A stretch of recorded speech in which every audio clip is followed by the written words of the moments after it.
Hello everyone, आज हम इस वीडियो में बात करेंगे ईएमआरएस के लिए भी और यूजीसी नेट का जो पेपर है उसके लिए भी। इन दोनों के लिए हम इसमें बात करेंगे। सबसे पहला क्वेश्चन आता है, इनमें से कौन सा स्वर ब्राह्मण वर्ग का नहीं है। ऑप्शन आता है षडज, मध्यम, पंचम या धैवत। इनमें से कौन सा स्वर जो है वो ब्राह्मण वर्ण का नहीं है।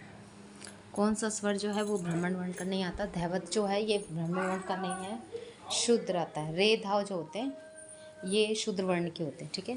किस ग्रंथ में राग ध्यान की जानकारी मिलती है। ऑप्शन ए संगीत दर्पण, option B Raag Vibodh, option C Swarmel Kalanidhi and option D Sangeet Ratna Sudhakar. देखो, एक संगीतोपनिषदार ग्रंथ है, उसमें भी हमें राग ध्यान की जानकारी मिलती है। संस्कृत और हिंदी दोनों में आते हैं ये। ठीक है। संगीत दर्पण में अगर हम देखें, राग ध्यान जो है वो किस लैंग्वेज में उल्लेखित मिलते हैं, क्योंकि संगीतोपनिषदार जो ग्रंथ है उसमें हमें संगीत दर्पण में संगीतोपनिषद ग्रंथ में हमें राग ध्यान के हिंदी और संस्कृत दोनों रूप मिलते हैं। तो संगीत दर्पण में हमें संस्कृत रूप मिलता है। उसके बाद आता है मरे मरे सा। ये किस अंग को दर्शाता है ये बताना है आपको। काफ़ी को, मारवा को, सारंग को या भैरवी को। इसमें से मरे, ये माँ के ऊपर जो मीड़ आई हुई है, ठीक है, तो सारंग अंग को दर्शाता है। वैसे रेमा रे सही होता है सारंग अंग का। और अगले क्वेश्चन की अगर हम बात करते हैं, समय के संदर्भ में ग्रमक का प्रयोग किस ग्रंथ में होता है। राग दर्पण, संगीत समय सार, राग तत्व विबोध या संगीत दर्पण। संगीत समय के संदर्भ में गमक का प्रयोग जो है वो किस ग्रंथ में किया जाता है। राग दर्पण में, संगीत समय सार में। तो इसका सही आंसर आता है संगीत समय सार, जो कि पार्श्वदेव द्वारा लिखित है। अगला क्वेश्चन आता है, संचारी भाव जो है वो 33 माने गए हैं। उसमें आपको अनुभाव जो है वो 8 आते हैं, स्थायी भाव 8 आते, विभाव 2 होते हैं। ठीक है। हर्ष को अगर हम देखें तो इसको किस भाव की श्रेणी में रखा गया है। संचारी, अनुभाव, स्थायी भाव या विभाव। तो उसका ऑप्शन सही आता है, वो आता है संचारी भाव। ठीक है। हर्ष को है संचारी भाव के संदर्भ में रखा गया है। अगला क्वेश्चन आता है कि स्वर के संदर्भ में पूर्व जो संज्ञा का प्रयोग है वो किस ग्रंथ में मिलता है, यानी कि किस ग्रंथ में हमें स्वरों के लिए पूर्व संख्या भी मिलती है। संगीत परिजात में, दतिलम में, वृद्देशी में, नाट्यशास्त्र में। इसका सही आंसर आएगा संगीत परिजात में। ठीक है। अब संगीत परिजात ग्रंथ के बारे में थोड़ी इन्फॉर्मेशन लेते हैं। 1650 में आया था ये। पंडित अहोबिल जी ने इस ग्रंथ को लिखा था। दीनानाथ ने इसका फारसी अनुवाद किया था। इसमें वीणा में स्वर स्थान की प्रक्रिया पहली बार हुई थी। इसकी शुरुआत जो होती है मंगलाचरण से होती है। और उसके बाद अगर हम देखें, इसमें स्वर, ग्राम, मूर्छना, स्वर विस्तार, वर्ण, जाति, समय, सबके बारे में और 8 अध्याय इसमें मिलते हैं। 500 श्लोक है, 500 श्लोक है।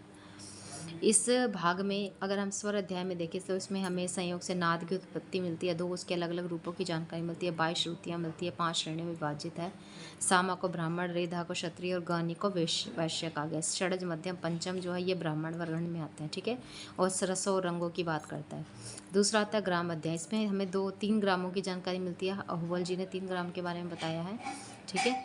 षडज, मध्यम और गंधार ग्राम के बारे में। लेकिन 2 ही ग्रामों को इन्होंने राग पर निर्भर रखा है। ठीक है। षडज और मध्यम ग्राम। 3 के बारे में शारंगदेव जी बताते हैं और एक आर्टिस्ट और है वो बताते हैं। मूर्छना अध्याय की बात करें तो इसमें ग्रामों का आरोह अवरोह बताया गया है। मूर्छना ग्राम पर निर्भर होती है। उस टाइम पे 2 ही ग्राम होते थे, षडज और मध्यम। उसके बाद गंधार जो है नारद के टाइम पे हुआ। ठीक है। अगला अगर हम देखें, इसमें 7 से 7 मूर्छनाएँ होती है। हर ग्राम में 7 मूर्छना होती है। अगर 1 ग्राम से पूछ रहा था तो 7, अगर 3 ग्रामों से मूर्छना पूछ रहे हो तो 21 आता है। इसमें 7 स्वर बताए हैं, षडज, ऋषभ, गंधार, मध्यम, पंचम, धैवत। ठीक है। 2 प्रकार के भेद बताए हैं स्वरों के, शुद्ध और विकृत। इसके अंदर अगर हम देखें, स्वर समूह के 4220 प्रकार हमें मिलते हैं। वर्ण अध्याय की बात करते हैं तो इसमें गायन को वर्ण कहते हैं। 4 प्रकार के होते हैं, स्थायी, आरोही, अवरोही और संचारी। और इसमें क्या है, अलंकार जो होते हैं वो राग को सजाते हैं। इन्होंने अलंकारों के नाम दिए हैं मृदु, नंद, सोम, बिंदु, ग्रीव और वेणी। स्थायी वर्ण से इन्होंने 7 अलंकार माने, आरोही से 12 माने, अवरोही से 12 माने और संचार वर्ण से 25 माने। और कुल अलंकार की बात करते हैं तो 56 आते हैं। ठीक है। कुल अलंकार की बात करते हैं तो 56 आते हैं। कहीं पर 69 को भी देखने को मिलते हैं। उसके बाद अगर हम देखें जाति अध्याय, इसमें षडज, ऋषभ, गंधार, मध्यम, पंचम, धैवत और निषाद की 7 जातियाँ हैं। कंपोजित, सफुरित, गुम्फित ये सारे गमक है इसकी। कंपित, सफुरित, गुम्फित और अन्य गमक है। षडज, ऋषभ, गंधार, मध्यम, पंचम, धैवत और निषाद के 7 स्वर है। अगला क्वेश्चन आता है, ठाए जो शब्द होता है ये किसको इंगित करता है। ऑप्शन ए रागवाचक छोटे छोटे स्वर समूह को, ठाए लय को, स्थायी लय को या आरोह को। ठा जो शब्द होता है किसको इंगित करता है, तो इसका सही आंसर जो आएगा, ठा लय को नहीं करता, ना ही स्थायी को करता, आरोह को कर रहा है। ये करता है रागवाचक छोटे स्वर समूह को। इसका ऑप्शन ए जो है वो सही हो जाएगा, ठाए शब्द। ये क्वेश्चन आता है एग्जाम में बहुत बार। अगला क्वेश्चन आता है, इनमें से कौन सा ग्रंथ है जिस विषय पर चर्चा नहीं की है वृद्धदेशी ने? कौन से वृद्धदेशी ग्रंथ में अगर हम देखें, इनमें से किस विषय पर चर्चा नहीं हुई है? ऑप्शन ए राग की परिभाषा पर, जाति भेद पर, तार की लंबाई पर, स्वरों की स्थापना पर, या स्वर श्रुति भेद पर। तो सही आंसर आता है तार की लंबाई पर इन्होंने कोई बात नहीं किया, स्वर श्रुति भेद के बारे में बताया, जाति भेद के बारे में बताया। अगला क्वेश्चन आता है, इनमें से कौन सा संगीत रत्नाकर ग्रंथ में अवगुणों में शामिल नहीं है? ऑप्शन ए भीत, बी काकी, सी विकल, या डी स्वरित। भीत का मतलब होता है डर के गाना, काकी का मतलब होता है कोई जैसी आवाज़ से गाना, विकल मतलब विकराल रूप लेके गाना, फेस को ऐसा एक्सप्रेशन देना विकराल रूप से। स्वरित नहीं है, स्वरित ये स्वर का है, ठीक है, स्वर से रिलेटेड है, स्वरित नहीं आता। अगला क्वेश्चन आता है कि चित्रा वीणा का वादन जो होता है वो किससे किया जाता है? कौन से, गज से, अंगुलियों से, या पत्ते से? चित्रा वीणा की अगर हम देखें तुम्बे उसमें 2 होते हैं और 7 वायर्स होती हैं चित्रा वीणा में। ये बतंग मुनि की वीणा थी, आविष्कारक माने जाते हैं, लेकिन उसको प्ले जो करते थे भरत करते थे। तो अगर देखें चित्रा वीणा का वादन किससे किया जाता है? ए कौन से, बी गज से, सी अंगुलियों से, या डी पत्ते द्वारा। तो इसका आंसर सही होता है अंगुलियों से, फिंगर से चित्रा वीणा का वादन करते हैं। इसके बारे में इंफॉर्मेशन पढ़ते हैं। ये चित्रा वीणा, इसके 2 तुम्बे हैं और इसमें तंतु जो होते हैं वो 20 से 21 होते हैं और इसका ये कर्नाटक संगीत में यूज़ होती है। चित्रा वीणा जो है इसका यूज़ जो होता है कर्नाटक संगीत की ये वीणा है और कर्नाटक संगीत में इसको महानाटक वीणा भी बोलते हैं, हनुमत वीणा भी बोलते हैं और गोटू वाद्यम वीणा भी बोलते हैं। ये रही चित्रा वीणा, इसके 2 तुम्बे होते हैं, 7 वायर्स होती हैं और अगर हम इसमें तंतु की बात करते हैं, तंतु, इसके तंतु जो होते हैं वो 20 से 21 इसमें तंतु होते हैं। बतंग मुनि इस चित्र वीणा के आविष्कारक माने जाते हैं और भरत मुनि जो है वो इस वीणा को बजाते थे। अगला क्वेश्चन आता है, सितार खानी गत जो है वो किस ताल में बजाई जाती है? पंजाबी ताल, झप ताल, तिलवाड़ा ताल, या एक ताल? पंजाबी ताल जो होती है 16 की होती है, झप ताल 10 मात्रा की होती है, तिलवाड़ा ताल 16 की होती है और एक ताल जो होती है 12 मात्रा की होती है। तो सितार खानी गत जो है वो पंजाबी ताल में बताई जाती है।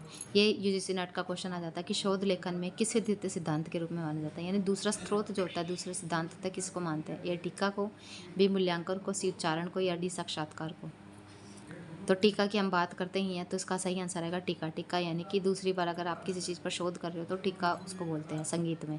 अगला क्वेश्चन आता है, तबला के बीट स्ट्रेस को दर्शाने वाली आवर्तन धुन क्या कहलाती है? मुखड़ा, उपज, नगमा, या कायदा? तबले के बीट स्ट्रेस को दर्शाने वाली जो अगर आवर्तन धुन होती है उसको क्या कहती है? मुखड़ा कहते हैं, उपज कहते हैं, नगमा कहते हैं, या कायदा कहते हैं?